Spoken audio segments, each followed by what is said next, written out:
Good morning to you, and thanks so much for joining us here on Live at 11 on this Monday. I'm Amy Andrews. And I'm Dina Santafanti. We do have a lot to get to. The historic strike involving all three Detroit automakers at the same time, now entering its 11th day. Yeah, the stakes are getting higher, and the support is spreading. Two presidents are expected to make their way to Michigan this week to join the fight. Fox News' Robin Murdoch is live outside the Ford Assembly Plant in Wayne with the latest. Good morning, Amy and Dina. Yeah, there will soon be a presidential presence on the picket line. We don't know which one it will be yet, but President Joe Biden is expected to be in Metro Detroit tomorrow to walk alongside striking workers. And then on Wednesday night, former President Donald Trump will be in Macomb County to speak to hundreds at an event there. We invite and encourage everyone who supports our cause to join us on the picket line, from our friends and families all the way up to the President of the United States. We invite you to join us in our fight. A plea from one president to another during Shawn Fain's latest social media update regarding negotiations with the Big Three. It now appears President Joe Biden will walk with striking UAW workers somewhere in Metro Detroit on Tuesday. A time and place has not been revealed as of yet. The president, as you know, has been pretty vocal about the issue leading up to his visit. Auto companies have seen record profits, including the last few years, because of the extraordinary skill and sacrifices of the UAW workers.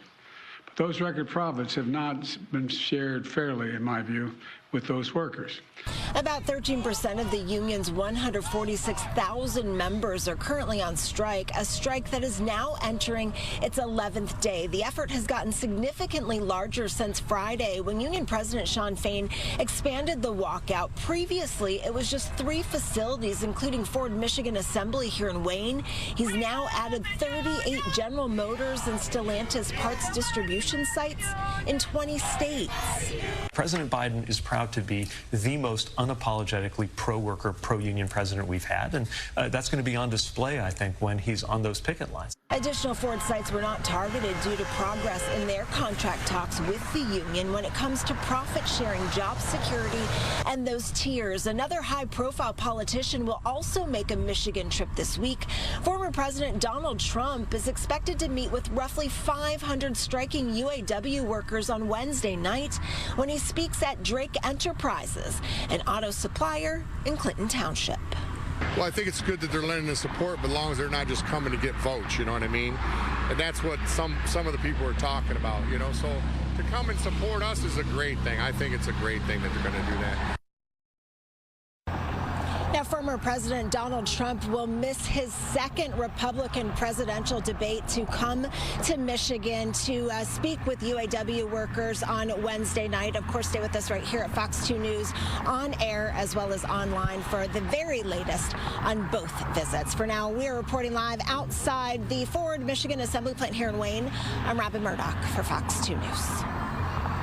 And Robin, just from you being there and speaking to the auto workers, who do you think will get the biggest response or the most support when they come out? You know, I think that's hard to say because obviously President Joe Biden has really come out and been really pro-union. And some people say that perhaps Trump is not union enough, that electing him again would be, you know, is hard because it's electing people who are billionaires and millionaires who do not know what it's like to live paycheck to paycheck. So I really do think that the support is going to be pretty divided out here. But I think all in all, they're just happy to have the recognition that presidents, whether they be current or past presidents, are coming here to lend their support. Back to you, Amy. Sure, and it really shows you just how important this is and how many eyes are on Michigan right now as this continues. Robin, thank you so much for that report. Now, in Canada, members of Unifor have voted to ratify a new 3-year agreement with Ford. The new deal includes an annual 15% raise for the life of the contract, along with restoration of cost of living allowances. There's also a new pension plan for workers hired on or after November 7th of 2016 who have an active retirement plan. Unifor represents more than 5,000 Ford workers in Canada. 54% of those workers voted to pass the agreement. The contract also includes measures to help with the transition to electric vehicle manufacturing. Well, breaking Breaking overnight, the Writers Guild has reached a tentative deal with the studios after 146 days on the picket line. According to reports, the writers got much of what they were asking for, including increased pay for streaming content and protections from using artificial intelligence. The deal means we could see new episodes of late-night talk shows in the coming days if the deal is approved by members. However, other productions remain on hold as the actors' strike continues. So far, talks between the studios and the Actors Union have not resumed. An apparent road rage incident ends in gunfire. Now, this was the scene around 11:40 Sunday morning on West McNichols and Oakfield in Detroit. Police say a man was sitting in the passenger seat of a car when someone in another became upset. Police say the person in the other vehicle then opened fire, hitting the passenger. The victim was taken to the hospital where he was last listed in temporary serious condition.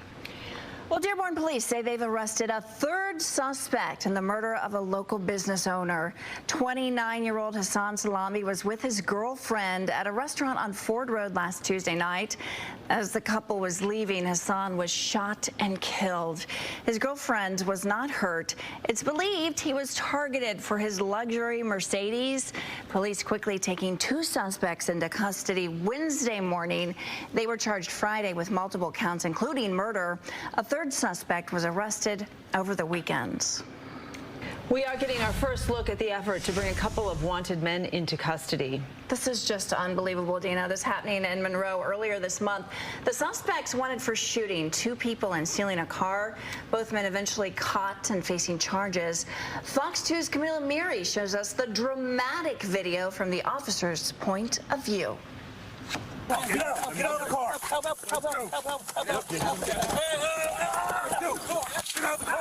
A dramatic end to a high-speed chase involving two murder suspects, 44-year-old Ronnie Oliver from Ann Arbor and 29-year-old Stephen Jones from Monroe. Police say they held up the Highlander Market in Monroe on September 2nd, carjacked two customers in the parking lot before shooting them, killing one of them.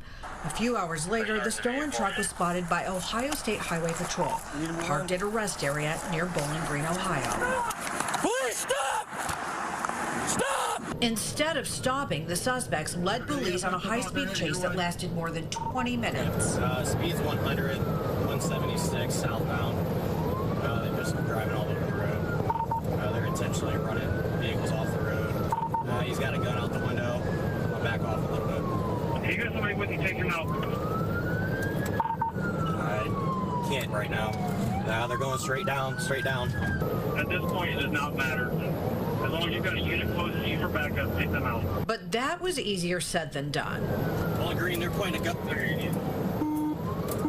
They just shot at me. Bowling Green, they just shot at me. The chase continues with no sign of ending.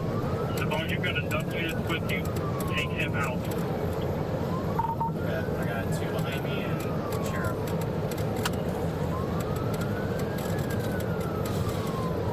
Right, take him out. The higher the speed, the better. We need to end this. I know, he's shooting at me, though. He's shooting at me. He not shot at me again. With no intention of surrendering, the suspects drive through a closed way station and then get back on the freeway. Approximately 6 minutes later, the officer leading the chase intentionally hits the truck, but it just keeps going. Again, when you have the chance, you need to take him out as hard as possible. He tries again and again, but the suspects refuse to give up. Even after police shoot at them, they begin driving in a ditch. Finally, they lose control of the truck and crash. Show me your hands right now! 240. Dusk turns to darkness as police verbally try to coax the suspects out of the vehicle. Just keep your hands visible. Brace yourself and come out. Ronnie Oliver eventually complied and surrendered peacefully. Stephen Jones, on the other hand, Stop moving. Hey, get out of the car. Help. Get out of the car. I got hands. Jones was taken to an area hospital with serious injuries. Scuff him right here. Don't worry about it. Despite being shot at, no police officers were hurt. Great. Good. Camille Amiri, Fox 2 News.